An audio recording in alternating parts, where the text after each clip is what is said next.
casa, também quero somar aqui o pedido que o Executivo Municipal encaminhe imediatamente para essa casa as cópias do balancete do Rio de Janeiro.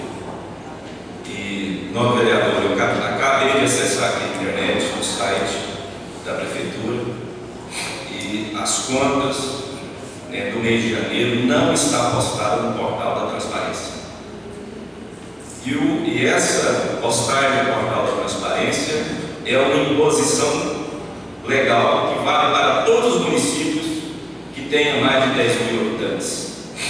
Então não é só um caso de Iporá que nós estamos cobrando essa exigência. É uma imposição que já está regulamentada em lei federal, que o Tribunal de Contas do município baixou uma resolução normatizando a disponibilização dessas contas no portal, e eu acabo de acessar que agora não foi também protocolado. Então eu quero também somar a essa reivindicação, nesse pedido, para que o Executivo encaminhe.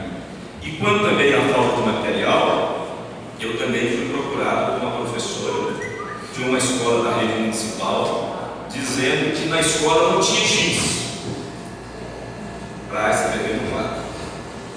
Agora, tem que ver se já é problema de gestão da Secretaria Municipal de Educação ou se é gestão centralizada. Mas é inadmissível numa escola municipal não ter a matéria-prima principal do professor, que é escrever no quadro dele.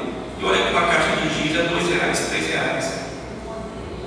Isso é inadmissível. Nós temos uma coisa dessa. Muito obrigado. Senhor presidente, eu agradeço. Presidente, está